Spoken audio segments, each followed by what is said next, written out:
Leicester Till I Die podcasts on the Apple iTunes, Spotify, Google, Anchor, and all podcast platforms. You are watching Leicester Till I Die TV with Chris and Chumps. YouTube, Facebook, Twitter, Instagram, and Pinterest. All you need for everything Leicester City FC. It's Leicester Till I Die TV. Strap yourself in, because we're set up, switched on, and ready to go.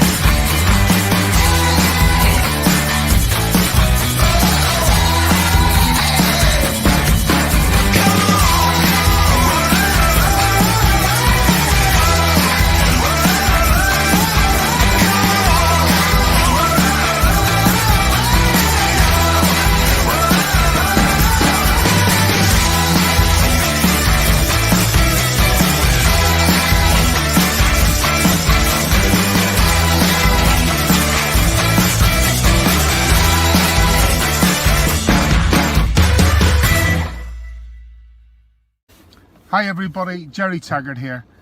Now be sure to watch Chris and Leicester Till I Die TV by subscribing on YouTube and following them on social media for all the latest Leicester City news and information. Come on you foxes!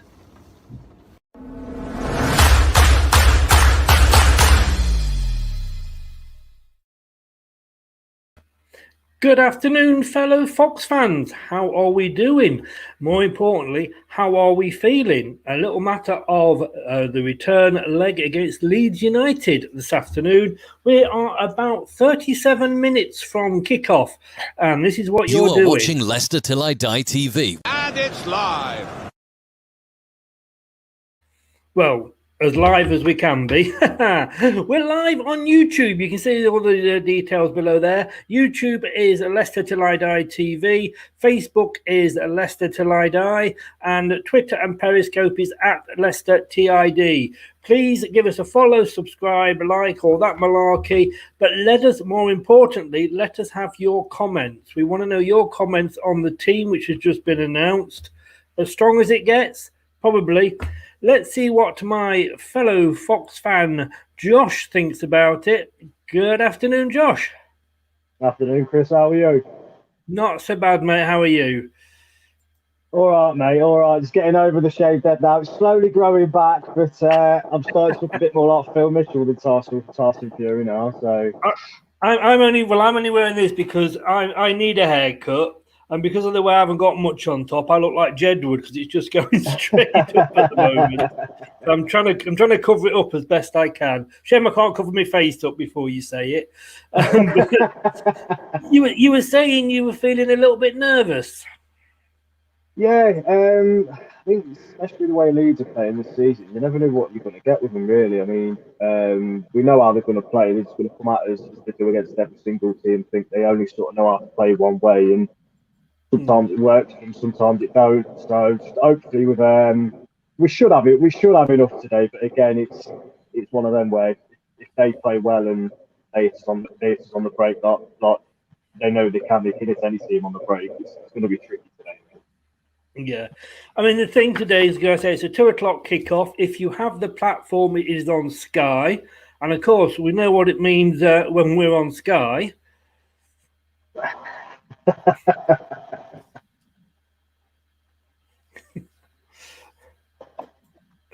I turned it on just before I came on live here, and they were interviewing Jermaine Beckford, and I thought, "Oh my God, how bad are we?" But let's have a look at the team. We've got Schmeichel in goal there. The back four, no Soyuncu still there. Castagna, Fofana, Evans, and Justin. Obviously, he was always going to miss the game, I think. So Mendy there. Tillemans, Madison, Brighton, Barnes, and Perez back up front again. It picks itself, well, apart from obviously, indeed in Vardy, but you could have sort of guessed that, couldn't you? Yeah, you could have. I mean, we've got Fulham coming up as well, haven't we? So I'd like to have seen Under maybe coming for Albrighton. I think this is a game that's it's sort of made to the Under style of play, really, especially if we are going to be. We know Leeds are going to press from the front, so we need to counteract that press. I think Under's really good at attacking.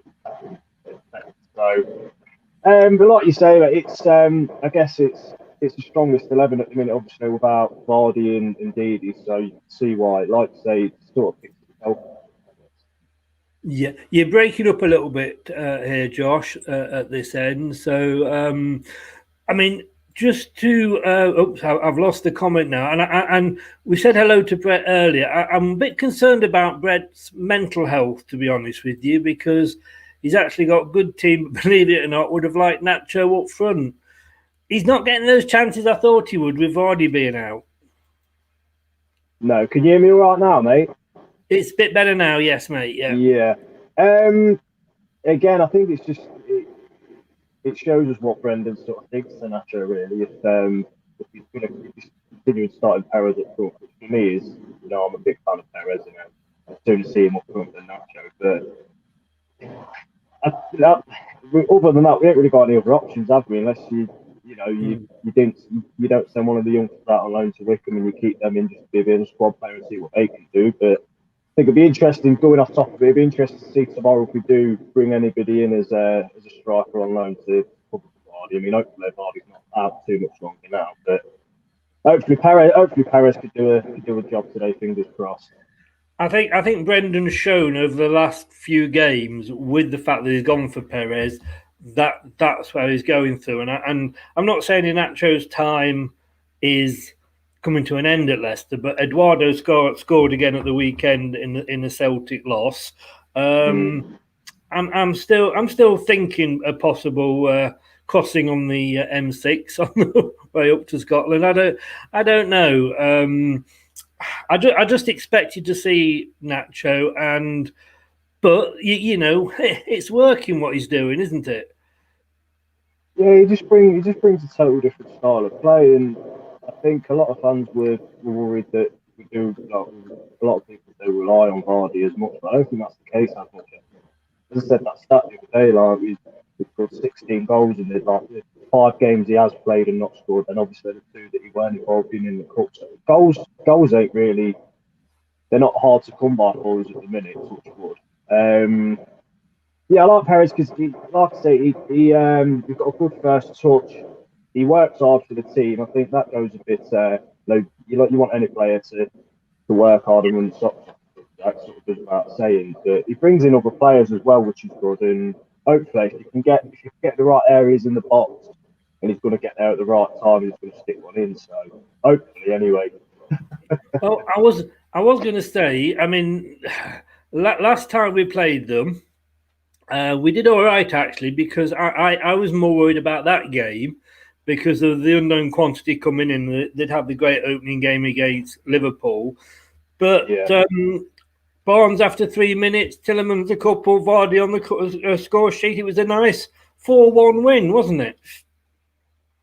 It was, and I think, if I remember rightly, I know we went 2-up and then they pulled one back just after half time. And I remember they were coming at us a bit, and it was looking a bit iffy until I think Under set Vardy up, didn't he, to make it 3. And then after that, it was literally all us. So they were happy to go for it, and we were just trying to pick them off as and when we could on the counter attack. So I think they've got a couple of players back who they didn't have in the first game. I know they didn't have Rodrigo.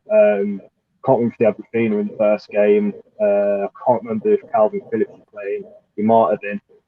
So they've got big players back for them, and we need to be careful of them, especially Raphinha on the wing. He's a bit of a danger. I mean, if we look at the season so far, I mean, they're 12th, we're 5th. They've won 6. I can't even see that myself. They've won 6. We've won 12. Let me bring this one up because this is a better shot. The form guide. I mean, they've had in the last 5, they've actually had 3 wins. I mean, I was going to say they've beat Newcastle, and that's not difficult at the moment. But then again, I'm not an Everton fan. But it's not going to be a pushover, is it? definitely not. I think we're going to see a game today where there's going to be plenty of chances and hopefully plenty of goals for us and not the other way around. They're a dangerous side, Leeds. As I say, when they played Liverpool first game of the season, they just went at them. They only know one way to play. They're very attacking. They're not scared of leaving defence open at the back, and it's sort of calculated risk for them. They'll take plenty of risks and hopefully they'll just outscore the team most games. So gotta watch them coming forward, mate, because they are dangerous. They remind me a little bit, and you're probably too young to remember this, but Tottenham Hotspur under Ozzy Ardiles when he was manager, and he played like four up front or something ridiculous like that, and it was a case of it doesn't matter about the back because if they score 3, we're going to score 4. If they score 5, we'll score 6. And Leeds have got that mentality. I mean, for Leeds, it is all about staying up this season, isn't it? Yeah, I think they've had a good season. They've picked up some decent results along the way as well. I think some of the games that they have lost, they have conceded a lot of goals. They've battered, United beating 6-2, Palace have beaten 5-1 or 5-2 or something earlier in the season. So, fair play to them. I mean, a lot of teams that come up from the Championship, seen Norwich last season, they didn't really change the style of playing. It didn't work for them. They were getting beat most weeks, not by us. We didn't beat them at all last season, but. Yeah, Leeds, like I said, we've got the players to do it. I think if Bielsa was just a bit more cuter tactically, knowing when to sit deep and drop back and sort of play on the counter attack, it's not very exciting football as we've seen at times this season when we've had to do it, especially against Arsenal, for example. But if it gets results, then I don't see why he wouldn't do it. But I suppose if he feels it works for him, then he's going to carry on doing it, I guess. And yeah, they're having a decent season. And I guess you've got to be careful that you don't do Sheffield United, which, a lot of clubs do. That they come up, they have an outstanding first season, exceeding all expectations. And then the second season, it's like, I mean, I wouldn't have said Sheffield United would be where they are now after last season. No, I wouldn't have said that either. I know after lockdown, I think they beat Chelsea, and then they didn't really have a decent run of results, to be honest with you. But I wouldn't have expected them to be on what they're on, like 8 points now, bottom of the league where they are. I thought that team-wise, I thought they were a lot more weaker team, so to speak. But again, it just goes to show, like I've said to you plenty of times, mate, it's a strange league this season. I think as we've seen the other night with Sheffield United beating Man United, anything can happen, and no result really comes as a surprise anymore. No, I mean we've got a game against Fulham next Wednesday, and we've got Wolves this time next week. So the games are coming thick and fast. We've got the Europa League coming back in February. We've got the FA Cup that's going midweek games now. I can see. I mean, you look at this bench, and two things: A, those players are going to get a lot of games, but B, and I've said this so many times this season, but it's for the first time I've said it I don't know whether I've ever said it before this season. What a strong bloody bench it is.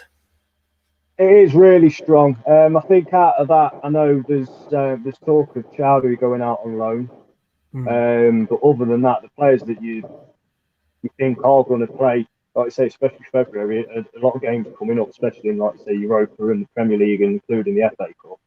You think a lot of them players are going to get some game time, so it's vital, obviously, that you keep them happy more than anything, give them the minutes they deserve, because they have done a cracking job whenever they've come in so far. Do you think the Ndidi injury would? Because I like Chowdhury, to be honest with you, and I think I wouldn't like to see him go. Because I know he's not, very high in the pecking order. You've got Ndidi, Mendy quite rightly has come back and let's get him tied down to a long-term contract. He's the obvious successor. But, if Mendy gets injured this afternoon or gets sent off or whatever, and he misses a few games, Chowdhury's, for that particular role, is the natural replacement. And should we be holding on to him?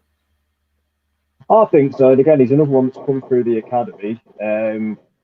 I think he has an off game sometimes when he does play, but I think who doesn't, I think got to genuinely world class to be consistently on Yeah. form every game. I like him because he's tenacious as well. He's not scared to fly in with a challenge. Sometimes it's to his own detriment, really, I guess, because he picks up bookings and such.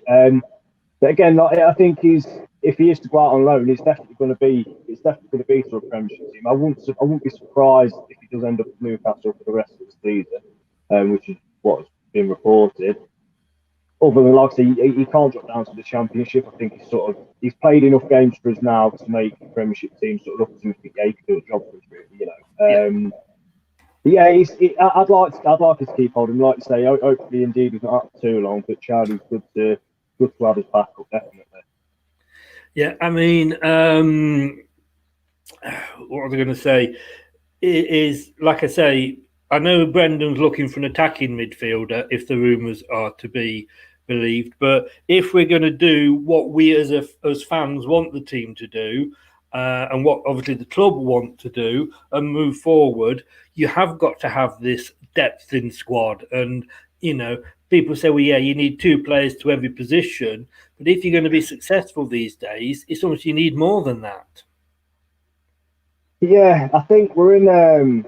I know I listened to Mark Goldbridge's podcast and his YouTube videos, and he said a while ago it was during the August transfer window, and obviously he's the United fan.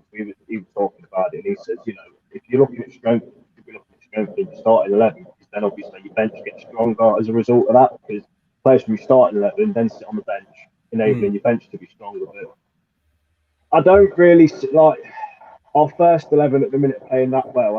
I don't really see where we need to really strengthen as such. Obviously, I know we need to replace Vardy at some point in the future. But yeah, I mean, like you said before, mate, it's the players we've got to come in and do a job now. It's not a worry at all, especially with hopefully Europe again next season. We'll carry on with cup runs like we have been the last couple of seasons. We've had decent cup runs. You need players like that. And I think we've got players now who you can trust to put in a performance every time we play. A couple of comments here. Facebook user Gray should go. I think he's all but gone, isn't he? He's got the pre-contract agreement with the guy abroad. We are getting mentioned of a couple of players: Shambhala from Watford and Ainsley Maitland-Niles from Arsenal. I think that is, isn't it? Talking of, actually leads me very nicely in. And talking of transfers, Monday, probably about 8:45, 8:45, we've got just over 2 hour special because it's transfer deadline day, and me and Brad will be going through that.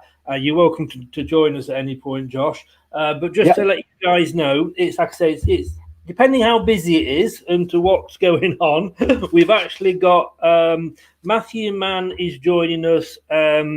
First, he knows a hell of a lot about Leicester. He co-wrote quite a few books on Leicester. We've got ex-player Julian Watts joining us as well to talk about a player's side to going through a transfer. We've got Owen Palmer Tompkinson from BBC Radio Leicester joining us, and he will be talking about how radio stations approach, or how the media approach deadline day. Paul Reed, I don't know if you remember him, and another ex-players joining us, and of course Barry Pierpoint, who used to be a chief executive and was probably there when we signed many players in the 1990s. So that's a good show to look forward to on Monday night. So he's just saying here, you need utility players at Leicester, players that can play in numerous positions.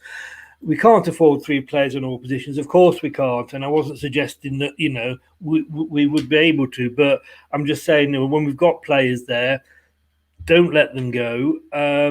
Brendan does like a good utility player, doesn't he? He does. And like we said, mate, it's, you know, we've got Justin who can play left back, right back. Stanley can do the same. Obviously, you know, we kept Christian Fuchs for another season. He can play left back or centre back. Justin can play centre back as well. You've got Daniel O'Malley, right back, centre back, defensive mid. We've got a good group. We have got a really good group at the minute. And prime example really is, I think, tying down Fuchs for another year was ideal, because at the minute, I know, you know, obviously the Justin plays left back or Stanley plays left back. Fuchs is obviously, he's an old head. He's won the league with us. he's sort of with obviously Luke Thomas. I think he'll be getting a lot more minutes next season. There's stuff with Spooks. I think this probably be his final season for him. So players like that are really good for the young lads to learn from. Like I say, also like centre back wise, you've got Khan as a young lad and he's learning off Johnny Evans. Soyuncu's still young, so we've got a really good squad, mate. Really good squad. I want to ask you this because it was my belief, and whether they've changed this or not, I don't know, and they probably have because they change the rules every couple of months, it seems. But if a referee supports a particular team, then they shouldn't be involved in a game involving that team. That's what I thought, yeah. Yeah. So just looking at today's officials here, now I know he's not at the game, but the referee is Stuart Atwell, fourth official Craig Pawson, but VAR is Kevin Friend. Who a lot of us know. We know him on Facebook, etc. And he's a local guy. He lives locally, and I've got there in 2016. Friend was prevented from officiating an EPL match between Stoke and title contenders Tottenham due to him being a supporter of fellow title contenders Leicester City.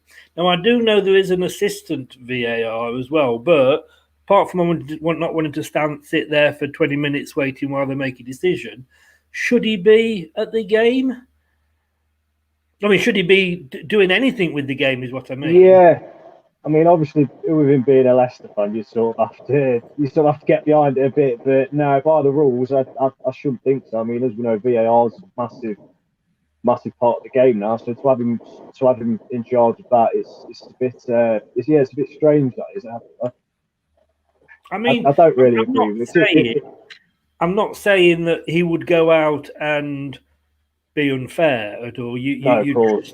I mean, as much as we call the referees and as much as we, have a go at them, we they make decisions that they think are correct at the time, and it's a godforsaken job. Any of us dads that have had kids in teams that have had to run the line and been shouted at by fellow parents know what these jobs are like, but. Comes down to a penalty, 90th minute to Leicester. VAR checks it, which is Kevin Friend. Is he under maybe a little bit of pressure not to give it to us? Because if he does give it to us, he could be accused, well, he's a Leicester fan. Yeah, he could come across as biased, really. I think, I think with him, like you said, with him being a Leicester fan, if that was me, I think mentally, that'd play on me a bit, especially if you've got a massive decision like in the last couple of minutes or so. You're sort of wanting to give the penalty, but then in your head you sort of think making up excuses to why you shouldn't give it. Like you say, Chris, you don't want to come across as biased. So, and then with the vile trolls you get online and with Twitter and Facebook and things like that, the amount of abuse you get is it's shocking, really. So I'm surprised they've let him be in charge of VAR today. It's a strange one. It is a strange one. Let us know if you're watching this. Let us know your score predictions because we're going to come on to that now. Let me just bring this up here. So, and please, Josh, remember what you're not supposed to say today. I don't know what you're on about. Good man. We're all pretty confident here that it's going to be a Leicester win. Probably a little bit more confident than yourself. And I don't want to say that both Steve Lynix and myself did get it right last week with the 1-1. But Steve Walsh has gone there 3-0 Leicester. Steve Lynix there has gone 2-0. Marshy has gone 3-1 to Leicester. And I've gone 2-0 to Leicester. So we're all pretty confident. Are you? I know you were nervous. Are you? How confident are you, should I say? I wish I could tell you after the first 15, 20 minutes, to be honest with you. I think there's going to be a lot of goals. I'd like to be as confident as Steve Walsh and say it's going to be 3-0, but I can't see it. I think Leeds definitely going to score. I'm going to go. I think we'll win. I'll go 3-2. 3-2. Yeah. Oh, I can't. My heart will never do that, mate. What are you doing to me? hopefully it's a lot more less stressful than that, and we managed to sort of keep a clean sheet. But I think Leeds will score, and I think there'll be plenty of goals in the game. I don't think I could survive a clean sheet. I'll tell you, 3-2. I mean, I don't think You would. But hey, Josh, thanks very much. No, As always, it's been great. Enjoyed the game. Like I say, let's hope it's a clean sheet and let's hope for 3 points. And I will see you next Wednesday. Fingers crossed, Chris. Cheers, mate. Enjoy the game, pal. All the best. And you. Take care. Take it easy, mate. Bye, mate. Bye-bye. Many thanks to Josh there.